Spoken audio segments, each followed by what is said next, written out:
Hello, everyone, and welcome into the GSMC Fantasy Sports Podcast, brought to you, as always, by the GSMC Sports Network. My name is Christopher Shepard. Thank you all for tuning into yet another week here. I do have to mention this will be a shorter week, as we will be taking off for the Thanksgiving weekend. Happy Thanksgiving in advance. I'll remind you again on Wednesday to enjoy that holiday with your family. But for the time being, for the 3 episodes we have this week, let's have a lot of fun talking some fantasy football, shall we? Today, we're going to be starting off by actually talking about a betting preview for Monday Night Football. Should be an exciting one in the AFC between the Ravens and the Chargers. Then I'm going to be going over my fantasy stars of Week 12 in both the NFL and Week 13 of the college football season. A lot of interesting players to diagnose there. Then I'm starting my positional rankings for this week with the QB position, and then concluding today's show, as always, with my Don't Be Surprised If segment. Those little bold fantasy claims that I always try to make and rile people up, get you going, get you excited for the weekend, seeing if all of these predictions come true. But before we get into any of that good stuff, I do want to remind you, as always, that if you want more content such as this, more exclusive short content as well, consider liking, following, and subscribing to the show and the network. Or if you want to interact with the show more directly throughout its duration, consider availing yourselves to the Super Chat, Super Thanks, and Super Stickers features here on YouTube. You can do one of 3 things here as well. You can either go to our website if you don't use YouTube as often and leave a tip of donation there at gsmcpodcast.net, or you can do it through clicking that chat box in the comment section, clicking the Super Chat feature, and making your comment as well stick out. Or if you just want to leave a comment as is, that is all fine and dandy as well. Anything you do for the show is greatly appreciated. It just makes this show that much better, much more interactive, much more, special, because it's all about you guys watching as well. But without further ado, let's jump right into our first segment of the day here, talking about tonight's Monday night match between the Ravens and Chargers, and it should be a fantastic football game. 2 very good teams that, like I said, I generally consider to be on the outside looking in at the 2 teams in the AFC who I consider to be the best, the Bills and the Chiefs. These are 2 teams kind of in that middle tier of the AFC when we look at teams like these 2 playing tonight, potentially the Steelers, potentially the Texans if they can get things together. They're all kind of in that same bubble. This could be the game that differentiates one of these 2 teams from the other. Now, when I look at it from this perspective, from a betting perspective especially, all that Vegas is saying is that Baltimore, because of its weapons, because of the way this offense can operate, they are the favorite. They are a 3-point favorite, as Vegas says. The over-under is 49.5. However, the money lines is where we see a little bit of intrigue here. Baltimore at minus 150, but the LA Chargers at plus 130 to win this game. So as you can see, even though Baltimore seemingly is the clear favorite, there is room for LA to emerge as potential safer bet. Now, the reason why I say this is because I've actually grown to trust the Chargers a little bit more than the Ravens this season. And a couple of weeks ago, I would have even shocked myself making that claim, just because of the fact I didn't necessarily trust this Chargers team to, against a solid QB, a top 10 QB in the league, to really stand up. And they did against the Bengals. And tonight, yet again, on Monday Night Primetime, they have a chance to do it again against an even more physical offense from the AFC North in the Baltimore Ravens. If the Ravens are coming into this one kind of a little bit shell-shocked, I would say, because of that loss against the Steelers at home, I believe. No, I think it was a road game, though. It might have been at home, but I'm not entirely sure. But either way, it was still kind of one of those losses where they never seemingly recovered. And so I feel like this is a game where the Baltimore Ravens could come out and look like the electrifying offense we know them to be, and we know that they can be when both Lamar and Derrick Henry are clicking. Or, this number one scoring defense in the league proves why they deserve to be acknowledged as an AFC contender. And so, looking at those two parallels, and looking at how both of these teams really can affect this game, I have to look into the fact that the Chargers' defense is a unit that just feels like it could overwhelm this Ravens skill position group, especially the wide receivers. In terms of run defense, I do expect Derrick Henry to have his way a little bit more. But what I'm going to pay attention to is these pretty average receivers, if you look at it from that way, matching up against these very physical Chargers corners. And that's why I think that Lamar and Derrick Henry are going to have to be uber efficient in the run game. And also make sure that you can stay ahead of schedule. Because if the Chargers get you into third and long situations, that's where I think Lamar will struggle. Say, this is a close game throughout most of its duration. Either the Ravens are up 3, down a touchdown perhaps.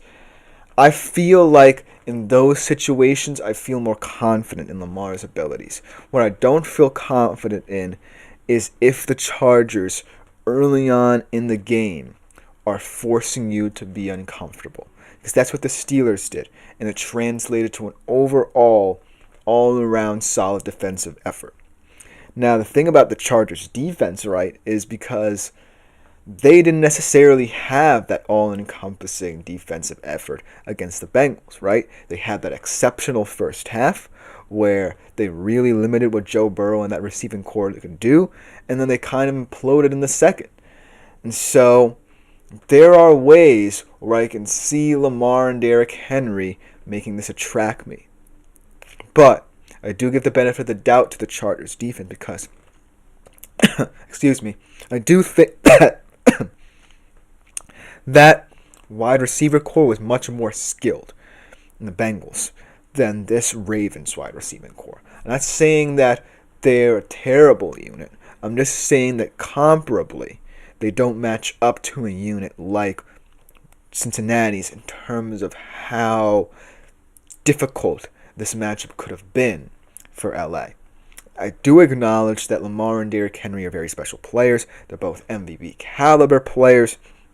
And I think the task is made a little bit easier in terms of how to defend them. Because all you need to do really is make sure you can get them behind schedule and early downs and make it tougher for Lamar to try and convert in those third and long situations.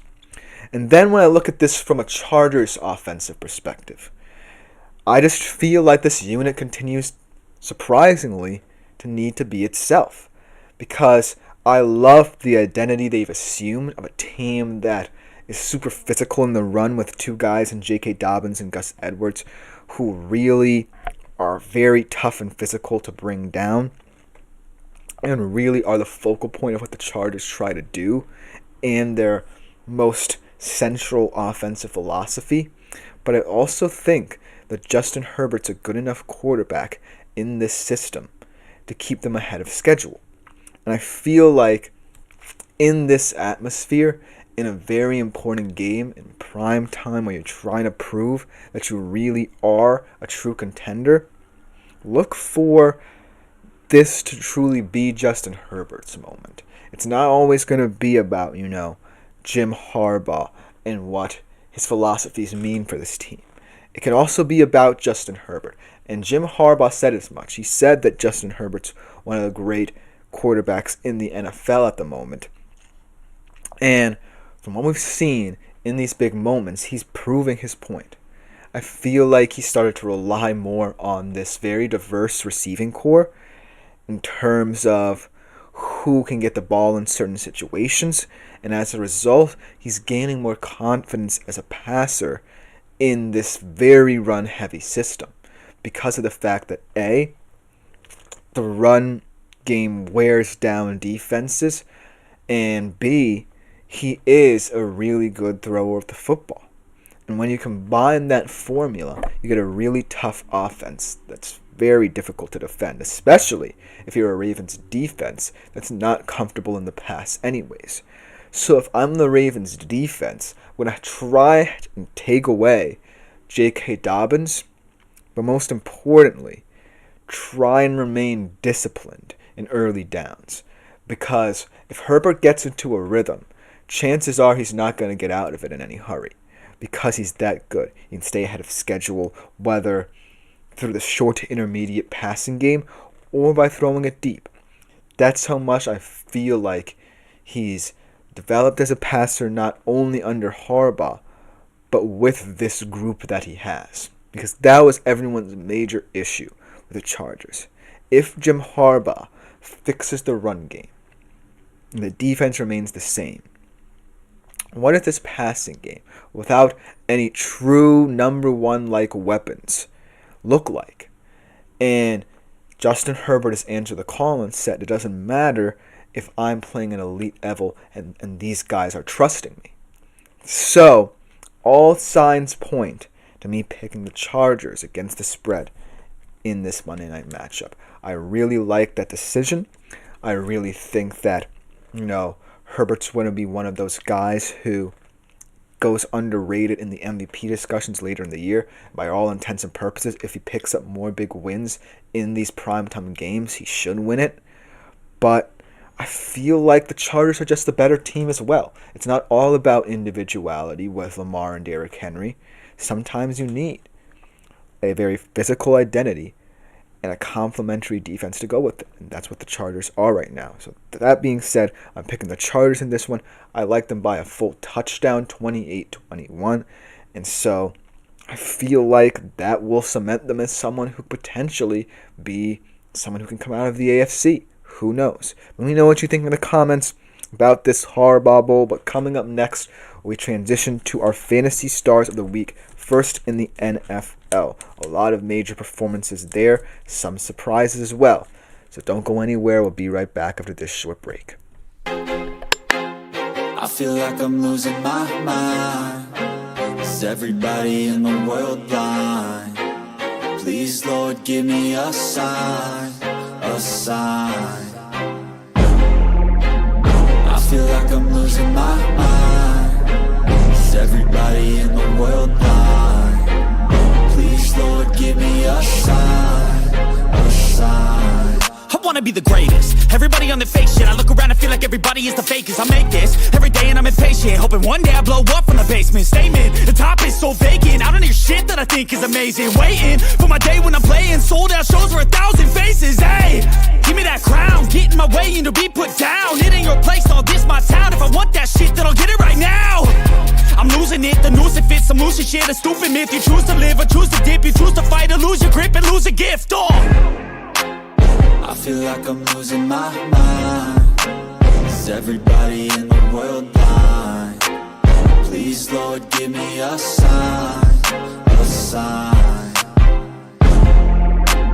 I feel like I'm losing my mind. Is everybody in the world blind? Hello everyone and welcome back into the GSMC Fantasy Sports Podcast, brought to you as always by the GSMC Sports Network.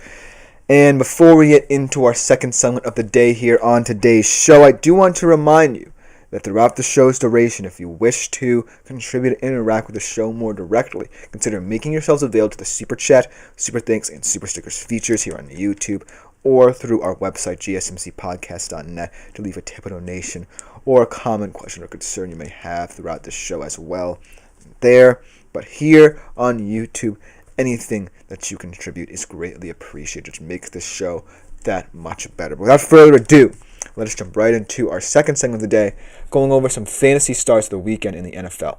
Now, I try to keep the segment as diverse as possible, but no week in the NFL thus far has been as diverse in unsung heroes as this one, let's just say. A lot of these players generally can have big games from a fantasy perspective, but not all of them. And that's what we're beginning to find heading into the home stretch of the NFL season. These players are rising above their station and really making a name for themselves, not only in real life, but potentially considered options on fantasy rosters everywhere. Because now is the time, more than ever, where if, say, you're in the middle of the pack in your fantasy league, or you're at the top, either to bolster your team or ensure that it's strong enough that you feel it's at the level to compete in the fantasy playoffs. And so all of these players could potentially come up big for you. They're all on very different teams for where their standings are, for where they feel their direction is headed in terms of whether or not these players will be big time for them in the future. But I will say that this allows for a lot of interpretation, because now more than ever, these fantasy stars are going to get more and more diverse, I feel, and we're going to have more big names to consider in the years to come for each of these teams. So without further ado, let's jump right into our NFL Fantasy Stars of the Week, starting off at the quarterback position, and this one is pretty easy. This guy had a stellar performance yet again. After his injury, he's the reason why this team is rejuvenated, reinvigorated, and it's allowing for this offense to really relax and get back to what it does best. Utilize its speed, utilize its pace, and thus overwhelm opponents. Tua Tagovailoa, 29 of 40. I believe it's 317 passing yards, 4 touchdowns, 28.48 fantasy points. And like I said last week when I picked Matthew Stafford, my favorite start against the Patriots, actually 2 weeks ago when he faced the Patriots, it was because I feel like there were certain matchups that he could exploit, and he did with one of his top receivers. This one was an all-around effort from the Dolphins. Tua Tagovailoa wasn't necessarily, hitting Tyreek Hill for the big plays. Jalen Waddle had one of his best games of his career. Devon Achane, we're going to talk about this week, had 2 receiving touchdowns. So this was a very comprehensive win for the Dolphins in a season where they feel that they can get back in the running in the AFC. They're on the outside looking in right now, but they're not far behind teams like the Broncos and Colts, who are also searching for that playoff spot. So look for this Dolphins team to be dangerous and for Tua to continue to put up performances such as this to keep this team in playoff contention. And not for nothing, I have a lot more hope now than if Tua immediately came back and tried to force the ball to Tyreek Hill. Because now I know that the issue wasn't, Skylar Thompson and Snoop Huntley not being utilized correctly. It was just that they were terrible in the system. And I was starting to doubt Mike McDaniel a little bit because of the fact this offense was too stagnant without Tua. When you had and brought in a guy like Tyler Huntley, who I thought could be effective in this offense, and overall there were so many issues at that time that I thought that once, Tua came back, maybe it would have been Mike McDaniel's fault had he looked a little bit sluggish coming back. But kudos to Mike McDaniel for continuing to develop and grow this team no matter what adversity hits it, because that was my main worry. What questions would I have had to ask of Mike McDaniel had this team not got back on track? But I don't have to ask this question because they're firing on all cylinders right now, utilizing all the weapons at their disposal, and Tua looks as fresh as ever. So we may find himself appearing on this list much more often down the stretch, especially as the Dolphins' schedule toughens up and they go up against better competition. So looking for this team and Tua particularly to continue this hot streak. Then at the running back position, this is a guy who I feel like has gone under-respected in terms of as far as running backs go, just because of the depth of the position from a fantasy perspective. But this is a guy who I really like, the Tennessee Titans. And this could prove to be a crossroads moment for him and this team, just because I feel like the way it's going, the Tennessee Titans might be going toward a full rebuild at season's end, but Tony Pollard could be a useful asset for them should they retain him. I feel like, this team was always going to be a little bit more run-oriented this season than we would have thought with the arm strength that Will Levis has. But I do see why. Because if the Tennessee Titans do stick with a guy like Will Levis next season, you're going to need a very strong, capable backfield to kind of bolster him and really try and support him in his effort to become a competent enough quarterback for this Titans team. And so Tony Pollard is someone who I actually really love in this system. 24 carries, 119 yards, 1 TD, and their upset over the Texans this weekend, 21.9 fantasy points. And this is a performance that I feel like may go under the radar as well, just because, we had so many fantastic running back performances. Saquon just had a very impressive one, and some potentially underwhelming ones as well for some stalwarts at the position as well.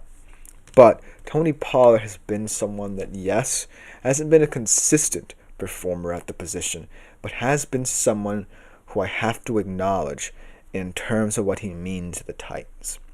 He could be gone at season's end, or he can be an X factor into this team's rebuild because he's so capable of helping out his quarterback in moments of need and keep this team ahead of schedule in terms of how they think towards the future. Because now I kind of feel like it could be justified if Will Levis stays because they're trying to build a core around him that can sustain him and make up for his mistakes. And Tony Pollard's a fantastic start. So this performance might be an outlier in a very weird season for him, but it's a performance that I feel like adds itself to what this Titans team can look like in the future.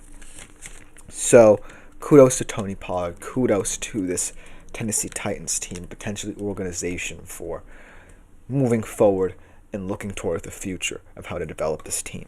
Then another running back who I have to acknowledge, a guy who is a part of a two-headed monster in one of the best backfields in the NFL. Jahmyr Gibbs, 21 carries, 90 yards, 2 touchdowns, 24.9 fantasy points. This was an underwhelming game overall for the Lions offense. So you needed either one of your running backs to step up, and both of them did. David Montgomery chipped in with a short touchdown, and Jahmyr Gibbs, so versatile. That's the reason why I feel like this tandem, you can't go wrong with either of them. I feel like David Montgomery is a little bit more physical in the red zone, but Jahmyr Gibbs, don't underestimate his red zone abilities as well and his explosiveness in the open field, because that's key to this Lions' success. If this offense ever stagnates, how is it going to look down the stretch? How is it going to look when teams try and take away the passing game for Goff, much like what the Houston Texans tried to do? So you're going to have to figure out ways to diversify this offense, and one way is just by sticking with one of the NFL's best rushing attacks and going with your guys. Because in that moment, even though the Colts really didn't seem to put up a fight, this could have been a much closer game had not David Montgomery and Jahmyr Gibbs been on the Detroit Lions. They're such difference makers that this could become a highly different team without them, right? You take them away and all of a sudden it could become a little bit too one-dimensional. But because of these two guys, it makes it so difficult to defend this team for a full 60 minutes. And so I have to award either one of these running backs could have done this award, but I have to award Jahmyr Gibbs just because on the day he was the difference in this one. And it's no disrespect to his teammate David Montgomery, but Jahmyr Gibbs had 2 touchdowns to his 1, so I had to kind of give him the nod in terms of his production, both in real life and in fantasy. And last but not least, perhaps the surprise fantasy star of the week, a guy who's been kind of sliding under the radar in this Chiefs receiving core, someone who I kind of view as an all-reliable target whenever he is called upon to step up. But how about Noah Gray these past few weeks? Really a catalyst in these 2 games where the Chiefs face some stiff competition.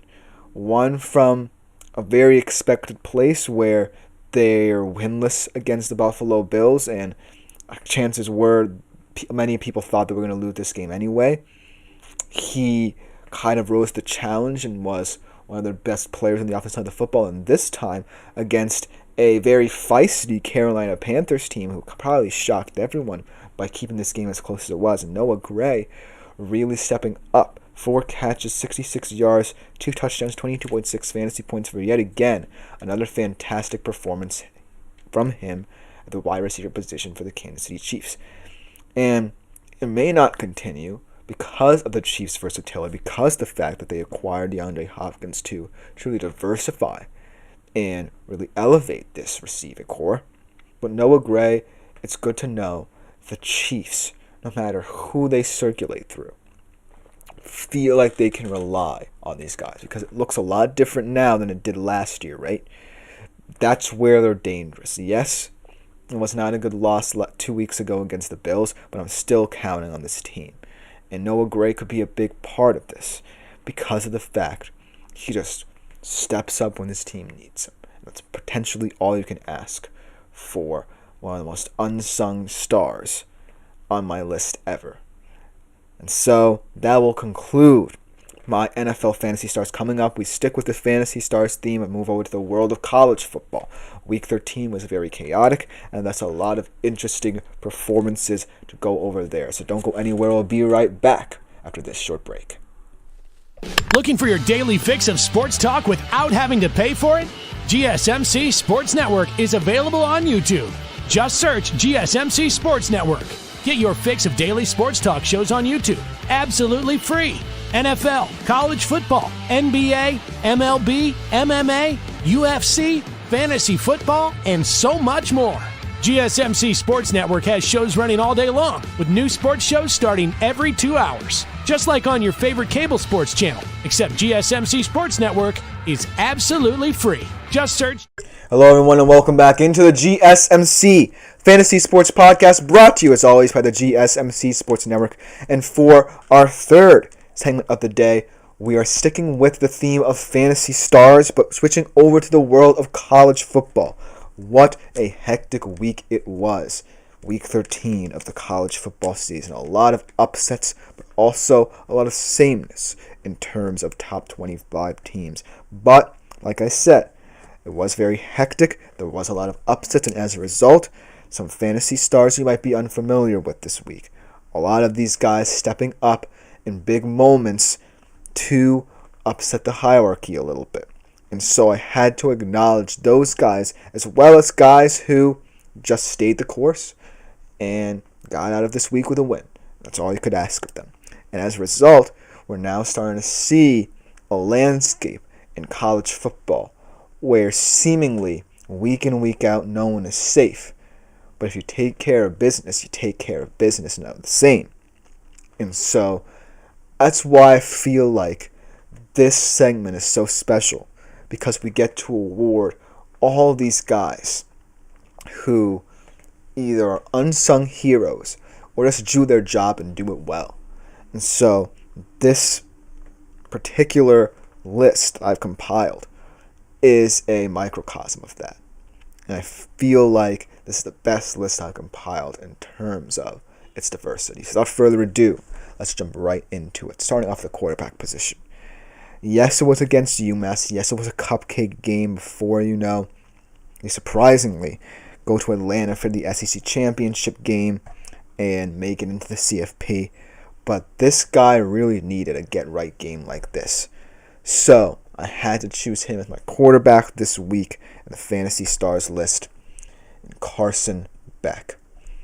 20 of 31, 297 yards, 4 touchdowns, 28.4 fantasy points. And like I said, all you might need to settle yourself down in a season is a cupcake game against a team like UMass.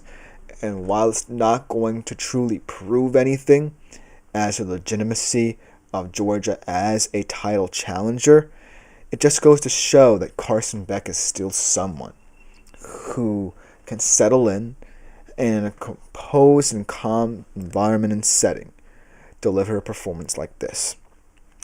And for what it's worth, Georgia wasn't expected to make it to the SEC championship game. In fact, they had to really hope for a lot going their way even this week and potentially next week, but they got all the things they needed, and now they find themselves in this SEC championship game situation. And they should be the favorite. If it's Texas, they've already beat them this season on the road. If it's A&M, well, I feel like they would be the very heavy favorite because A&M probably wouldn't have even expected to be there in the first place. They would have been a very weird championship participant. And so Georgia should feel good about this. But in terms of Carson Beck, he needed a performance, like I said, like this, to kind of calm himself down and get into the mindset of leading this team to the potential CFP championship. And that's why I have to acknowledge, even in a week that felt meaningless for this Georgia team, his performance, and what it potentially means for his team's status as a title challenger.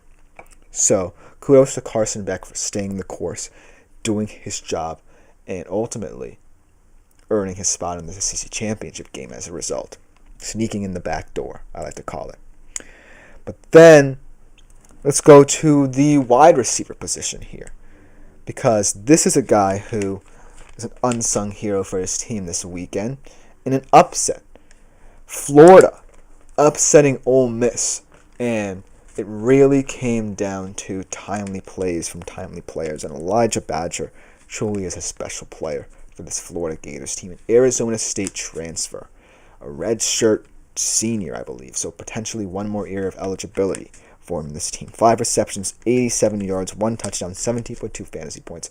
Not the most comprehensive performance from a fantasy perspective from a receiver, but it's one I have to acknowledge because this is a QB wide receiver duo in DJ Lagway and Elijah Badger that if we get to see it for one more year, it'd be very special. Because from where we saw Florida at the beginning of the season to now, with 2 ranked wins back-to-back, this is a team that I really feel is in a position to continue to grow and mature. And I feel like, I'm not necessarily certain if, Elijah Badger comes back, but if he does, and that connection develops further, look for Florida to be a sneaky team next year. This isn't the end of the Florida Gators' little run here. They could potentially be a very dangerous team. And I have to acknowledge the kind of springboard effect here for a performance like this that's kind of understated, but could mean a lot for the long-term benefits of the Florida Gators program. And so, while it's not an amazing stat line, eye-catching numbers by any means, it's still a performance that means a lot. A program-defining one, potentially, from Elijah Badger. And even though, you can get on me for it, I'm not compromising for an upset victory that means a lot to a team and performance from one of its big stars that I feel like merits consideration as a performance that elevates and bolsters the case for Florida next year. That's why I chose it. Then another running back, actually, I want to acknowledge, also doing his job and doing it well in a running back room that's very deep and could be a sneaky X factor for this Miami Hurricanes team come playoff time. How about Jordan Lyle? Okay, I'm going to have to find him here. Jordan Lyle. I feel like this performance was pretty astonishing considering the fact that, they feel the Hurricanes do, that they have a deep running back room that can supplement Cam Ward very nicely, but pretty shocking in a game that was tight at the beginning that a guy like Jordan Lyle really stepped up at the running back role. 7 carries, 115 yards, 1 touchdown, 18.3 fantasy points.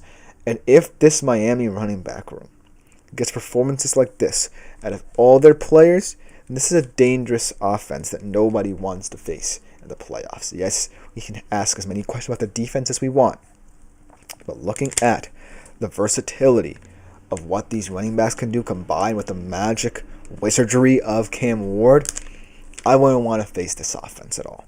And if Jordan Lyle puts together these performances as a redshirt freshman, watch out, world, because Miami's offense can only go up from here.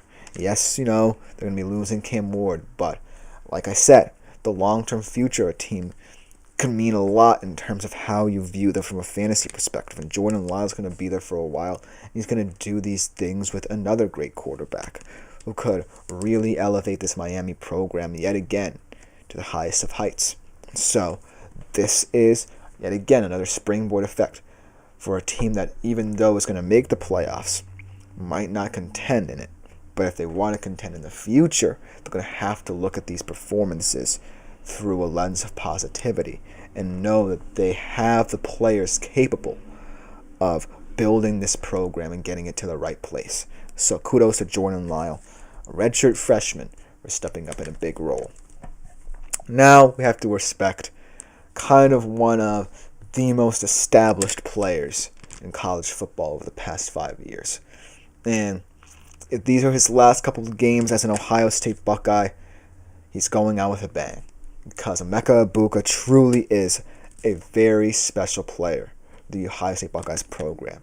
And in an era where Ohio State receivers have been some of the best in both college football and in transitioning to the NFL, Marvin Harrison, Jackson Smith-Njigba now, all of these guys, Emeka Egbuka really has been the most understated. But he might grow to potentially be the best of them. And this is no joke here. I really do believe that Emeka Egbuka has gone underappreciated, underrespected in his career at Ohio State. In this game against Indiana, again, not the best of stat lines. Only 7 receptions for 80 yards, 1 touchdown, 17.5 fantasy points. But I feel like when we look at the receiving position and his potential in terms of the future for him, I feel like he can mean a lot to an NFL franchise for wherever he's drafted in terms of his effectiveness. Because I really do believe that if Emeka Egbuka, weren't sitting behind so much talented players, he would be a lot more appreciated right now than he is. But I just want to give him his flowers for an overall very effective career as an Ohio State Buckeye. Because we may never see someone as under the radar as Emeka Egbuka on a team of the Ohio State Buckeyes ever again, because they're just going to be a wide receiver factory. But I just feel like, even in a performance that seemingly is a little bit on the underwhelming side from a real life and fantasy perspective, that Emeka Egbuka just has to be respected in every regard possible for what he's done as an Ohio State Buckeye and for what his future holds as an NFL prospect. But then, in terms of eye-catching numbers at the wide receiver position, in a very crazy game, perhaps my favorite game of the weekend, I got to watch the last couple seconds of it with my father, who unfortunately is a Rutgers fan. Pat Bryant of the Illinois Fighting Illini with a crazy game-winning touchdown, 7 receptions, 197 yards, and the game-winning touchdown. So made his performance 29.2 fantasy points, the highest score out of all my college fantasy football stars of the weekend. But this isn't necessarily one of those performances where it meant a lot, because Illinois is already out of the Big Ten and CFP race. But in a matchup that got a little hectic down the stretch, you need a guy to step up and make big plays, and in a very ballsy call by Brett Bielema, Pat Bryant came up huge. And I really feel that, even though Illinois, like I said, aren't necessarily going anywhere in the Big Ten, this was a win where you just got to respect the fact that these teams are playing as hard as they are on the bottom half of the top 25 to try and get as many wins as possible, trying to get a better bowl. And kudos to Brett Bielema for making that call. He could have just, either packed it in, tried and trust his kicker, who he has depth of the position in, but he decided that he wanted this win on a 4th and long, and those two, Luke Altmaier and Pat Bryant, came up with a connection, and they came up with a big win for them on the road. And so, even in meaningless games, you can find a lot of fantasy production. And Pat Bryant, unlike a lot of other of these guys, might not even be an NFL prospect in the future, just because of where he goes and his brand. Ultimately, It's times like these where you have to acknowledge that fantasy college football is fun to play just because you never know what to expect. So, all of these guys, whether we already love and respect them as college football players, or we may have never heard their names before today, all are just so incredible in what they do for their programs, no matter where they are in the season. So I had to acknowledge all of those players today. And that will take us to our third break of this episode. And coming up next for our fourth segment, we start our positional rankings for NFL Week 13 actually, with our QB position. It should be a good one. You don't want to miss it right after this short break.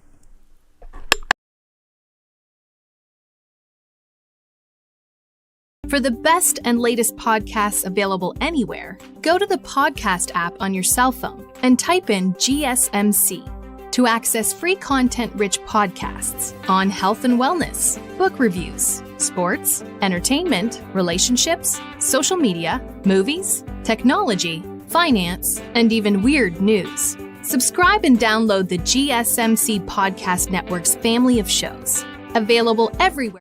Hello, everyone, and welcome back into the GSMC Fantasy Sports Podcast, brought to you, as always, by the GSMC Sports Network. And for our fourth segment of the day, we go back to the NFL, starting our positional rankings, looking ahead to Week 13, Thanksgiving week in the NFL, if you will, with our QBs. All four of the guys I have compiled for the list this week are tried and true fantasy stars. Maybe one not necessarily on the level of all of the other guys, but he could get there, and I like his fantasy prospects this week in this game. And so I feel like, this position is going to start to clarify a little bit more as games either get more important for certain teams or less important down the stretch because of the consistency of those top-tier QBs. I'm going to try and throw in as many, sleepers as possible at the position, but just so you know, I expect to see a lot more high-level talent here entering this list week in, week out as games get a little more easy, shall we say, manageable for these top-tier teams. So without further ado, let's jump into our list for Week 13. Starting off with a guy who played last night. Certainly was not the focal point of that game, and everyone knows who was, but I still feel like in a matchup against a very similar quarterback, very similar offense, in that regard, this guy's going to shine. Jalen Hurts, going up against perhaps the most similar quarterback to him in the NFL at the moment, in Lamar Jackson against the Ravens next week. And he had 15.06 fantasy points last night against the Rams, but I feel like, in this matchup, it's more about the weapons he has at his disposal and how he's using his dual threat ability in this offense that really makes me think he's going to stand out in this one a little bit more over Lamar. Because when I look at these two teams, right, they are starkly similar in nature, but I just feel the talent, and this is something I said previewing last night's game for the Eagles, is just at a level where Jalen Hurts can be comfortable doing whatever he wants in this offense. He can either rely on Saquon, much like he did last night, and just supplement him in a way that's effective and efficient and, most importantly, turnover-free, or he can play hero ball because he has that in his repertoire as well, and he has the receivers to do it as well. And so Jalen Hurts, what I'm saying about him right now is that he has more of a fallback option than Lamar in this game. And so say whatever you want. Maybe you're thinking this is the time where the Eagles fall off their perch right now as potentially the second best team, not just in the NFC but in the league. And the Ravens beat them up a little bit. But I'm taking Jalen Hurts in this matchup just because from what I've seen of this offense. And sometimes it's not all about the individuality of a quarterback in certain matchups. It's more about the structure of his team and how they're playing during a given time. And what I'm seeing is every single piece of that Eagles offense firing on all cylinders. And Jalen Hurts has been masterful in being its leader, whether it just be by taking a step back and letting Saquon do his thing, or taking over games the way we know he can. So that's why in my mind, he's my potential best start of the weekend. We aren't going to be doing a start-sit-'em segment this week. And I'm saying you can lock him in against the Ravens as well. And besides, like we always say here on the show, the Ravens are not a good pass defense. So this could be an opportunity for Jalen Hurts to have his moment in this offense as well. And then next, another guy who had a pretty down, humdrum week. Only 10.26 fantasy points against Indy. But in a matchup where on Thanksgiving Day, in prime time, he's going to have the opportunity to do as he always does in big moments. Jared Goff going up against the Bears here. And I love this matchup for him just because, even though the Bears have seemingly one of the better defenses in the league, one of the more effective against the pass, this feels like one of those games where Jared Goff takes advantage of a team that's going in the right direction but not taking that next step. The Bears are, a team that very well could have a winning record, could be contending for an NFC wildcard spot at the least because of shooting themselves in the foot, just haven't reached that level. The Lions, meanwhile, are a team that once was very much alike this Bears team, but now take advantage of teams like the Bears. This could get ugly for the Bears in this match because I feel like this is the most precise version of Jared Goff we've seen in his NFL career, where, even though he had that 5 interception game, he's still moving the ball efficiently. He's throwing it accurately into all levels of the field. He's trusting guys outside of, Amon-Ra St. Brown and Laporta, guys like Williams, guys like Raymond, trusting his run game a lot more, which opens up even more for him. So the diversity of this Lions offense is going to be too much for a young Bears secondary who I've said I've admired all season, but are slowly starting to show cracks in their armor. And so this could be either a very competitive divisional game where it could be a surprising shootout, or it could be the Jared Goff game where he just has his will and imposes it on the Bears. And so that's why I feel like you can't go wrong with this matchup, looking at Jared Goff and how he looks this season. And then my third guy here, a guy who we talked about a little bit earlier in the show, talking about him performing in prime time this week, tonight, against the Ravens, going up against the Falcons next week, coming off of a bye, Justin Herbert. Now I feel like, well, actually not a bye. I'm sorry, I messed that up because he is playing tonight, like I said. But I feel like, no matter the opponent, I always feel like the Chargers have a guy like Justin Herbert in their back pockets. What I mean by that is sometimes he may not be needed as much in certain matchups. Sometimes you will allow J.K. Dobbins and Gus Edwards to dominate the game. But what he's proven over these past couple of weeks is that he's still the elite talent we know he is. And I think he's going to prove it tonight. And then next week, I feel like it's the Falcons coming off the bye. I feel like he's going to prove why over these past couple of weeks a lot of people have started to respect him a little bit more yet again. And the Falcons, again, another very weak pass defense. And not necessarily in the best of spots even after the bye. But still a moment for Justin Herbert to really take advantage of how he's grown into this system. Because a lot of his play comes down to Jim Harbaugh's reliance on him. A lot more so than, say, his time in college, coaching college with Michigan, with J.J. McCarthy. I feel like J.J. McCarthy was more of someone who supplemented the attack in a way that allowed that run game to breathe. Whereas Justin Herbert can take full advantage of a defense least expecting him to throw the ball deep or to spread it around to his different weapons. And so the Falcons team that's reeling, even after the bye, expect Justin Herbert to shine yet again. And I feel like, this is the moment where we can see his name start to pop up on these kinds of lists week in, week out, because he's starting to generate a lot of buzz in the National Football League, including his coach, who believes he is one of the great quarterbacks in the NFL right now and potentially be a Hall of Famer. Maybe not yet temper expectations on him, Jim, but I do feel like he's at the point where he's now becoming one of the elite quarterbacks in the NFL. And last but not least, the guy who I said could reach that elite status in the future, but still is a little bit too raw for me to fully trust. But I think in this matchup, a matchup that's proven to be a fantasy gold mine for a lot of quarterbacks, Anthony Richardson going with the Patriots should have a decent game. Not for nothing, it wasn't terrible against the Lions in this one. 12.98 fantasy points for Detroit. It's just that, the Lions are the Lions. They are a dominant football team, no matter how you slice it.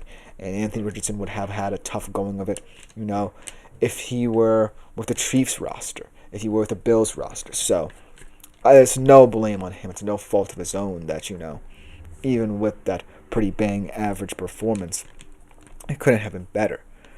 But I digress, because this matchup has proven over these past few weeks to allow QBs to shine.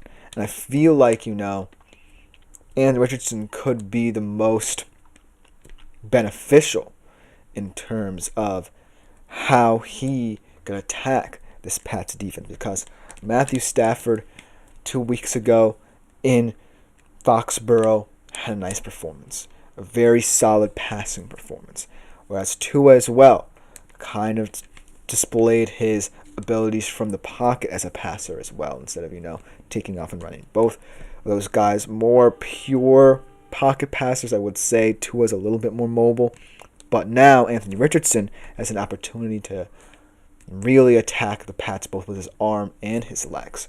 So that's why I feel like this matchup could be a coming out party for a guy like Anthony Richardson, who we're all expecting to see a big game from soon. He had one a couple weeks ago against the Jets, his first game back actually after being benched. So he has it in him.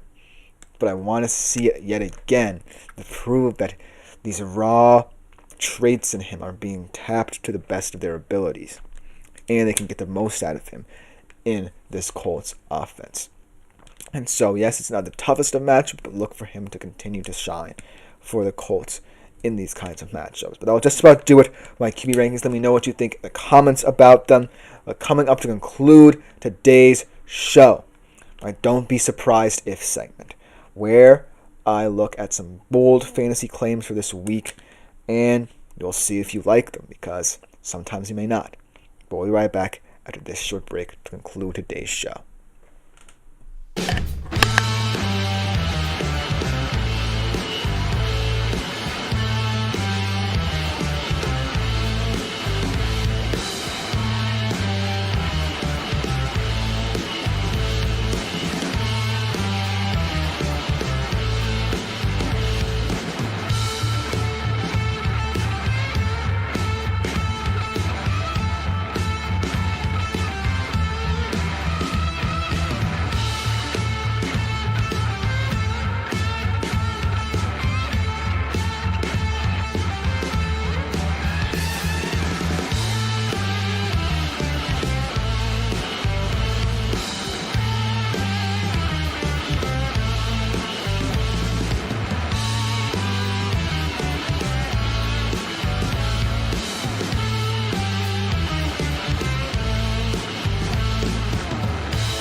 Hello everyone, and welcome back into our final segment of the day here on the GSMC Fantasy Sports Podcast. This is one of my favorite segments to come to you with every single week. It's my Don't Be Surprised If segment, where I make some bold fantasy predictions for the week ahead. And I went pretty bold this week. I think a lot of you will be stunned by some of my claims that I made this week in terms of how far out and extraordinary these are. But let me know what you think about them in the comments, because this is what I try to do. I try to rile you up, get you excited, get you anticipating some of these games that may not get as much national attention as others, most importantly. So without further ado, let's jump right into them, starting off, kind of following off where I left off, talking about Anthony Richardson. I think he truly has potential to be a number 5 fantasy QB, a top 5 fantasy QB of the week. And I know this is kind of an over-exaggeration for the past 2 quarterbacks who play the Patriots. Had 2 of the better fantasy performances back-to-back. But I feel like Richardson, out of all 3 of Matthew Stafford, Tua Tagovailoa, and himself, could be the most effective because he has that dual threat ability that both Matthew Stafford and Tua Tagovailoa did not employ or did not necessarily utilize to the best of their abilities. If he can get that going, then I really believe he can have a field day here with the Pats defense that still has some good things attached to it, but not necessarily one that I have high hopes for towards the end of the season here. So look for Anthony Richardson to shock a lot of people and how he continues to perform and develop. Because I think his performance 2 weeks ago with the Jets, this could be a performance where, again, it's not against the best of teams, but showing that his raw potential combined with his ability to learn can make him an effective, competent NFL QB for Indianapolis. So I really think that this time off that he took, being benched, really helped him in terms of finding his way back again. Because I feel like, Indy, whether they make the playoffs or not, should just focus more on his development than anything else. Because this could be a special team if all the pieces of the Anthony Richardson puzzle fit. And so I wish that I shouldn't place this much stock in him and he just does the talking for me. But it is one of those situations where I'm still a little apprehensive of him week in, week out in these kinds of games. So I do think this claim can hit for him, but I'm a little bit apprehensive about his week in, week out consistency. So this one is a little bit of a fun one, but it's one that's going to be heavily reliant on his steady improvement as an NFL quarterback. Then, the second bold claim that I'm going to make is perhaps my boldest, most long shot claim I'm going to make in this segment. It's a Thanksgiving theme a little bit here, and it's a game that many people are dreading watching. A lot of them are saying that they will be hitting the hay during this game, so to speak. But I surprisingly think that's not going to be as bad as you think. And that's what I'm going to say. The Giants-Cowboys game, the kind of middle-of-the-day game, is going to be shockingly good for fantasy purposes. And I feel like it's not necessarily going to be for skill position players either. I think it's going to be for the Cowboys' defense and special teams. We'll be talking about a little bit tomorrow in terms of their waiver wire effectiveness. But also because of, the bizarre nature of these two teams and how this matchup between Tommy DeVito and Cooper Rush came about. And I feel like, both of these teams are weird enough that this can be a high-scoring affair, but I'm also in kind of agreeal, and semi-agreeal, that this game could be a snooze fest. But I think that because of how this matchup looks on paper and how both of these teams are this season, it can be one of those, bizarrely high-scoring matchups between two teams riding out the rest of the season. And it's more likely to be the latter than the former, but I think that anything can happen in this Thanksgiving game. And not for nothing, Cooper Rush looked effective in that game against the Commanders yesterday. Tommy DeVito not so much against a very impassioned, emboldened Bucs team coming off a bye. But I do think that this game, there's something weirdly intriguing about it that makes me think that there could be some pleasant surprises hidden within this narrative of this game. And so that's why, even though it's a long shot of long shots here, that both of these teams perform well enough that you're okay with picking some of their players in fantasy, I still think, it merits consideration And you can bash me in the comments, but I'm sticking by this one. Just because something's going to be brought out in these two teams. I don't know. Somehow, some way, this game could potentially be a truly fascinating one to watch on Thanksgiving. I'll just leave it at that. Now for the third one, this one's status is a little bit up in the air because it hasn't been confirmed whether or not Purdy won't play this week. But I still think that sans Purdy, this 49ers-Bills game will be competitive, especially from a fantasy perspective, without him. And I know it's a kind of another long shot, but I still think, Brandon Allen's a competent enough back to where he can get some of his weapons going, And also, they might be getting guys like Trent Williams back for this line to protect him. So, who knows? And, Nick Bosa's coming back on the defensive side of the football, so the defense isn't going to get overwhelmed much like it did against Green Bay. So I do think that, the 49ers side of things, if Purdy is not playing in this one yet again, there are ways that they can stay in this one and make it entertaining from a fantasy perspective. And we already know that the Bills are a team that's always going to be effective from a fantasy perspective as well. So you got to acknowledge that aspect of it too. So I just think that, the 49ers aren't going to pack it in no matter what. If it's Brandon Allen or Brock Purdy, they're not going to simply give in to the pressures of this season, the pressures of overcoming this Super Bowl hangover. They may not make the playoffs. I'm just going to leave it at that. They may not make the playoffs. But they're still a team that you're going to have to reckon with in these last few weeks. Their backs are up against it. I do think that in order to make the playoffs, they're going to have to win the division, and it's tough because they have a very bad schedule in the division now. They've lost to all three fellow divisional rivals, and so it's going to be a mountain to climb. But I still think they hang tough. It's not an easy schedule for them, but I do think that in every single one of the remaining games, they're still going to be competitive, no matter the adversity that hits them. And so I can't imagine a world where the 49ers still aren't a fascinating team to monitor down the stretch, even if some of their stars are injured. So that's why I feel like, this one is semi-bold, just because the 49ers are the 49ers, but it's also bold enough because of how many injuries, how they've been playing out over the season. And so that's the worry here, because Brandon Allen's going to have to truly deliver to make this claim come true. And I don't know if he can. It's going to be a team effort, but I do think there's some merit in saying that the 49ers will still be a tough out for any team on any given Sunday. Then my last prediction here to conclude this segment and my show today.